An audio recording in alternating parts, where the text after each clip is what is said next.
Bismillahirrahmanirrahim. Assalamualaikum warahmatullahi wabarakatuh. Assalamualaikum warahmatullahi wabarakatuh.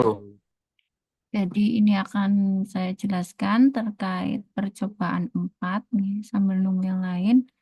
Eh, Sepertinya untuk praktikum nanti kita ada sedikit perubahan dari RPS yang kemarin saya jelasin karena ada beberapa pertimbangan dari fakultas itu enggak. Jadi nanti mungkin ada beberapa yang kita ubah praktikumnya, tapi nanti insya Allah lebih lebih dari 3 praktikum. Jadi seperti itu. Nanti ini saya jelaskan satu-satu nggih. Ini untuk yang percobaan keempat terkait koefisien muai panjang. Jadi biasanya untuk pendahuluan kalau yang namanya kabel telepon, kabel listrik ataupun rel ini kalau dipanaskan atau mengalami peningkatan suhu itu akan memuai semakin panjang gitu. Jadi untuk praktikum yang ini kita akan eh, mencoba untuk melihat pemuaian panjang. Jadi tidak tidak langsung ke melihat rel kereta api gitu, bukan gitu, tapi eksperimen di lab. Jadi kita lihat ternyata bahan-bahan tertentu itu bisa memuai lebih panjang ataupun eh, bahan-bahan yang tidak bisa memuai. Nanti kita coba lihat. Biasanya pemuaian dipengaruhi oleh suhu ya. Pemuaian dipengaruhi oleh suhu, jadi dipengaruhi suatu harga atau nilai spesifik dari suatu benda. Itu dinamakan koefisien muai panjang. Kemudian yang diharapkan dari percobaan ini untuk melihat mahasiswa juga diharapkan bisa menjelaskan pengaruh pemberian kalor pada suatu zat, pemberian kalor biasanya mungkin dipanaskan gitu. Kemudian mengerti apa itu koefisien muai panjang suatu zat, kemudian merumuskan seperti apa koefisien muai panjangnya dari suatu batang logam. Nanti kita coba untuk beberapa jenis logam. Kemudian menghitung nilai koefisien muai panjang dari suatu batang logam. Jadi dari penjelasan merumuskan sampai menghitung. Tuh. Ini prinsipnya pada umumnya suatu benda akan mengalami perubahan ukuran jika suhunya naik. Jadi kalau ada perubahan suhu dari eh, T1 ke T2 begitu, atau di sini disimbolkan T dan T0, T0 untuk suhu mula-mula, kemudian ada perubahan panjangnya LT, kemudian suhu panjang awalnya itu L0, itu dapat dinyatakan dengan rumus LT sama dengan L0 kurung 1 plus alfa dikalikan T min T0 atau perubahan suhunya. Itu untuk persamaan yang pertama terkait koefisien muai panjang. Atau dapat dinyatakan juga pertambahan panjang batangnya ini untuk yang persamaan kedua. Delta L, ini perubahan panjang batang ya, delta L sama dengan L0 kali alfa kali delta T. Kalau alfa ini disebut koefisien muai panjang, dapat juga dinyatakan di persamaan ketiga. Alfa sama dengan LT min L0 per L0 T min T0. Ini sama dari yang rumus 1, 2, 3 itu tadi. hanya dirubah sedikit terkait persamaannya. Kemudian dari situ, dari persamaan itu tadi, kita bisa menentukan grafik perubahan suhu dengan panjang batang. Perubahan suhu itu apa? Perubahan suhu itu delta T. Delta T ya, atau T min T0. Ini delta T ada di sumbu X, perubahan suhunya. Kemudian dengan perubahan panjang batangnya. Jadi ini di sumbu Y ada L0 sampai L. Ini nanti kita lihat perubahannya per waktu. Kemudian apakah semakin lama itu semakin panjang batangnya. Ketika semakin pertambahannya semakin panjang, maka grafiknya akan seperti ini. Jadi ini kalau dilihat, misalkan ini titik nol ya, waktunya nol, panjangnya L0. Ketika nanti misalkan kita punya di sini ada, gede banget ya.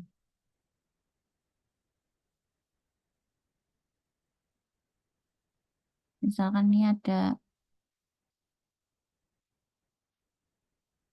satu ya, misalkan ini ada waktunya 1 menit gitu. Tentunya ini nanti kita lihat, ini nggak bisa ya.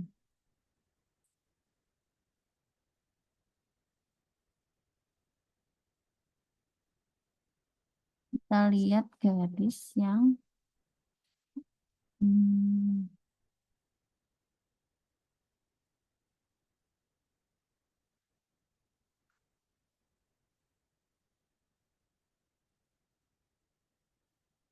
mana sih? Garisnya.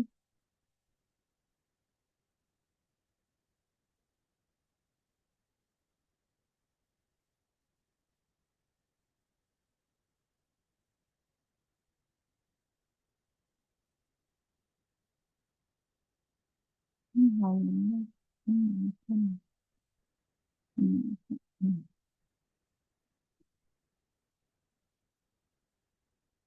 Misalkan di sini kita misalkan waktunya 1 ini tadi ya. Ini kan ketika waktunya 1, semisal satu satu sekon atau 1 menit gitu. Ini pertambahan panjangnya misalkan ini 5 5 cm. Ternyata kita panaskan lagi, misalkan di sini sampai 2 begitu. Nanti dia akan semakin panjang. Dan ini 7 misalkan. Panasin lagi sampai menit ke 3. Ternyata dia semakin panjang lagi. Hmm, Jadi ada 3 titik di sini, 1, 2, 3. Misal kita lihat. Nah, ketika ini semakin panjang, maka grafiknya dari 3 titik ini bisa ditarik garis lurus. Red. Hmm, nah, dari anormal ini misal. Nah, ini. Maka ada perubahan suhu dengan panjang batangnya. Grafiknya seperti ini.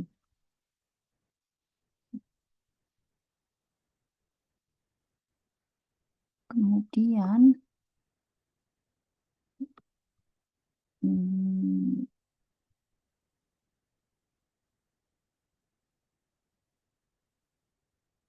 misalkan ini skemanya ya, skema percobaannya.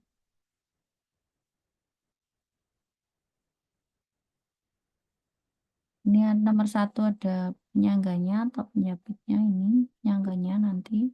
Kemudian yang nomor 2 ini pemanasnya. Kemudian dikasih logam di atasnya. Nah, ini sebelum dipanaskan biasanya diukur dulu sebagai panjang mula-mula. Kemudian setelah dipanaskan, itu akan menjadi panjang setelah dipanaskan LT ya kalau tadi. Jadi L mula-mula itu L0, panjang setelahnya LT, nanti diukur bedanya berapa dan selisih waktunya juga diukur. Kira-kira seperti itu gambarannya. Ini langkah metode pengukurannya. Jadi ada beberapa variabel yang bisa diukur di eksperimen yang ini, meliputi panjang batang logam mula-mula yang tadi saya sebutkan L0-nya, kemudian diukur dengan mistar ataupun penggaris. Kemudian ada suhu batang mula-mula, itu simbolnya T0. Diukurnya suhu pakai termometer ya. Ini sebelum dipanaskan atau sebelum dimulai, diukur dulu suhu sama panjangnya. Kemudian dipanaskan dan suhunya itu dicatat sebagai T, diukur dengan termometer. Kemudian perubahan panjang batangnya itu delta L. Itu ya. Kemudian koefisien mulai panjangnya itu alfa. Rumusnya pakai yang persamaan dua. Metode grafiknya dibikin metode grafik yang seperti tadi.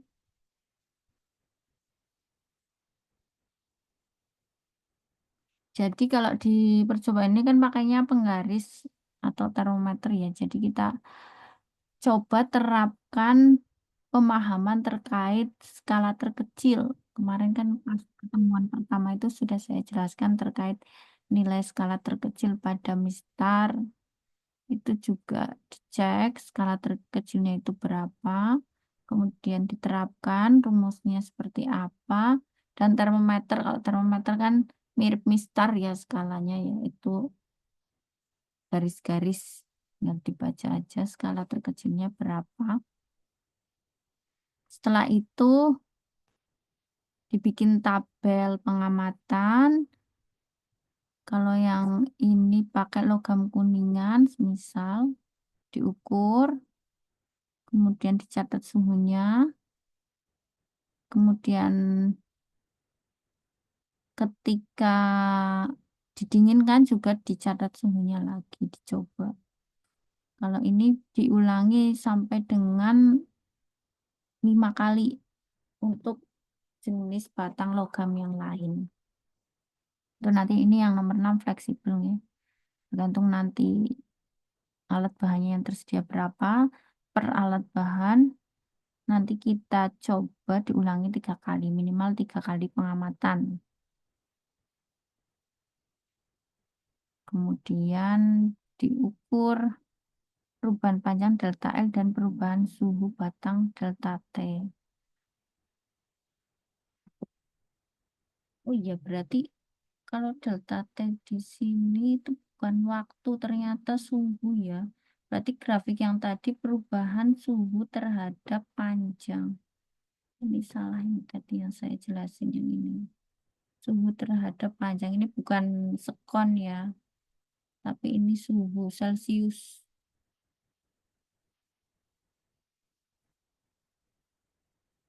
Nanti suhu terhadap panjang. Ini satuannya Celcius, kalau ini satuannya meter nanti.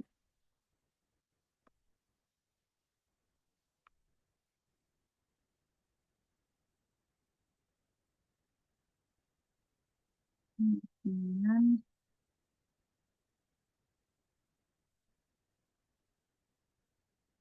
grafiknya. Grafik itu berupa garis lurus sesuai dengan persamaan Y sama dengan A kali X. Y-nya itu disesuaikan dengan grafik yang kita punya, berarti Y-nya itu variabel Y-nya itu delta L, kalau variabel X-nya itu delta T. Sedangkan A-nya itu kemiringan grafik, jadi ada kemiringannya ya. Sudutnya berapa antara garis miring dengan tadi garis X-nya itu. Terus ralatnya juga harus diperhatikan nanti seberapa. Kemudian regresi linier. Kalau persamaan garisnya disesuaikan dengan regresi linier, ya sama dengan AX plus B. Biasanya X plus B. Kalau grafik regresi linier, ini kan Y sama dengan AX plus B. Ini memenuhi untuk persamaan 5. Jadi untuk data X dan untuk data Y, ini tadi juga ada sudutnya ya. Sudutnya nanti bisa dihitung dengan arkes tan alfa. Ini di kalkulator ada arkes tangan. Nah, ini tugasnya. Tugasnya nanti setelah praktikum nanti langsung dikerjakan tugasnya di rumah, tapi kalau kalau di sana di ruangan nanti hanya ambil data dan laporan sementara, sementara tugas dan laporannya nanti dikerjakan di rumah dengan format. Nanti saya share formatnya seperti apa terkait dengan laporan. Dan tugasnya untuk yang keempat ini mengetahui apa itu pengaruh pemberian kalor pada suatu zat. Jadi ini nanti bisa juga dimasukkan di bagian pembahasan terkait tugas ini, pembahasan laporan praktikum. Kan kalau laporan praktikum itu setiap mata praktikum itu ada satu laporan praktikum. Jadi kalau ada 4 praktikum, laporannya ada 4. Itu dijilid ya, ditulis tangan, dijilid kayak makalah gitu. Tapi itu laporan praktikum. Kemudian apa yang dimaksud dengan koefisien muai panjang, kemudian menentukan koefisien muai panjang berdasarkan data pengamatan secara numeris dan grafik. Jadi ini tiga-tiganya bisa dimasukkan ke bagian pembahasan. Ada yang ditanyakan sampai di sini?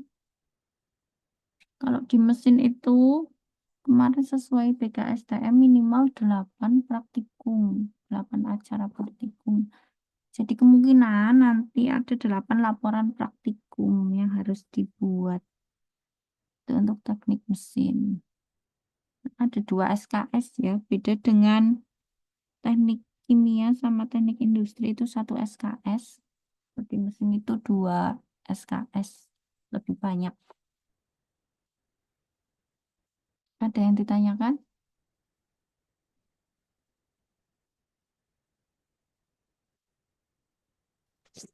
Tidak ada, Bu. Udah cukup jelas.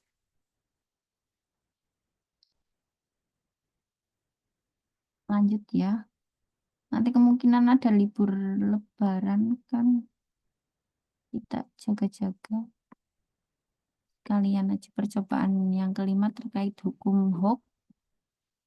Kalau hukum Hooke ini menjelaskan antara gaya dan pertambahan panjang pegas. Kalau tadi batang logam ya, kalau ini bentuknya pegas, dilihat pertambahan panjangnya seperti apa. Rumusnya kalau pertambahan panjang pegas ini F per delta X sama dengan K. Jadi yang menemukan rumus ini ilmuwan Inggris namanya Robert Hooke. Makanya dia kasih nama percobaannya percobaan Hooke ya. Jadi delta X-nya itu perubahan ukuran, F-nya itu gaya, nilainya K selalu konstan. Jadi nilai K itu kalau di percobaan mau berapa kali pun harusnya nilainya konstan. Nilai K-nya. Kalau pada satu pegas ya. Misalkan kita coba satu pegas, kita berikan suatu gaya yang berbeda. Misalkan dikasih beban berapa 5 gram ataupun 10 gram gitu. Harusnya nilainya konstan sama-sama. Sama-sama, hanya nilainya harusnya sama. Yang beda adalah F-nya, gayanya, dan pertambahan panjangnya. Kalau nilai K selalu sama harusnya, tapi kadang kalau ngitung di praktikum ini nilainya K agak beda-beda. Nah, nanti tugasnya itu dibahas kenapa nilai K di sini bisa berbeda. Lama ini yang saya temui seperti itu. Jarang banget ada yang nilai K-nya sama, tapi hampir semuanya mendekati sih. Selisih sedikit mungkin karena beberapa faktor yang seperti saya jelaskan di awal ada error mungkin pembacaan alat ukur ataupun dari pengamat itu sendiri atau memang ketelitian alatnya yang digunakan itu bisa juga menimbulkan nilai K yang berbeda.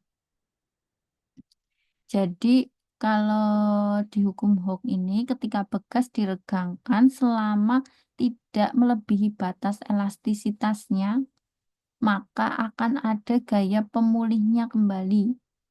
Gaya pemulih itu maksudnya dia itu bisa kembali ke ukuran semula ya. Jadi kalau pegas dikasih beban atau dikasih gaya ditarik begitu, asal dia nggak melebihi batas elastisnya, itu dia akan kembali lagi. Tapi kalau ditarik sampai melebihi, melebihi banget, dia nggak bakal bisa balik. Bekasnya itu udah nggak elastis ya. Kalau kasih bebannya itu terlalu berlebihan. Nah, ini contohnya gambarnya semisal begini. Ketika ditarik ke kanan, ini dia akan kembali ke semula. Ada gaya pemulihnya, F pemulih.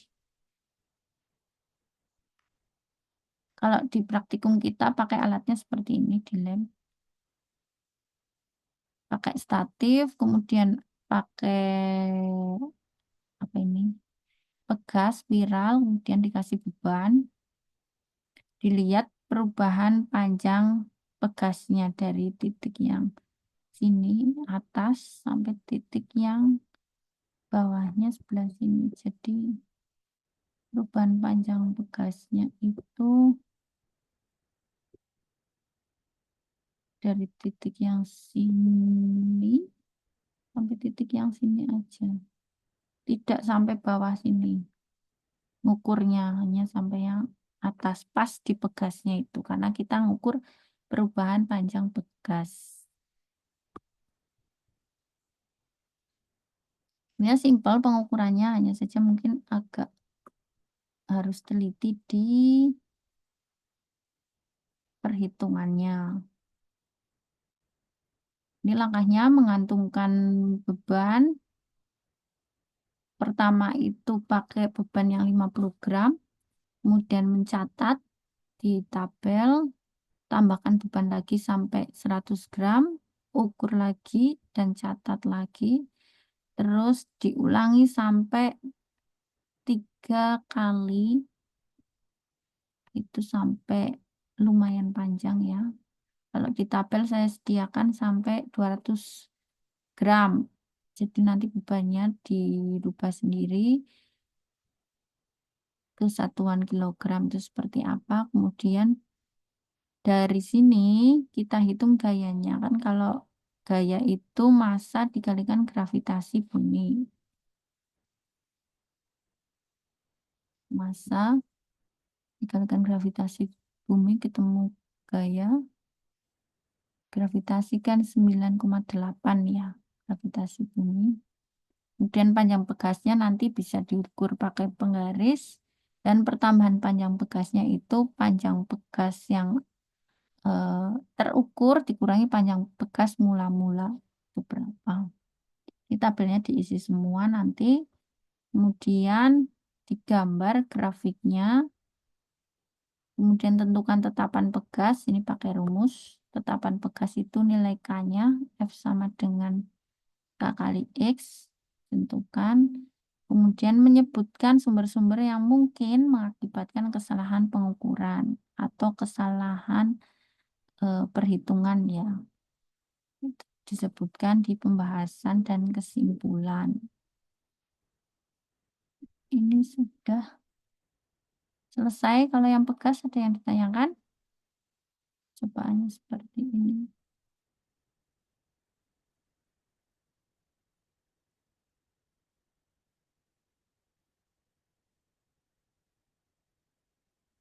Ada yang ditanyakan sampai di sini?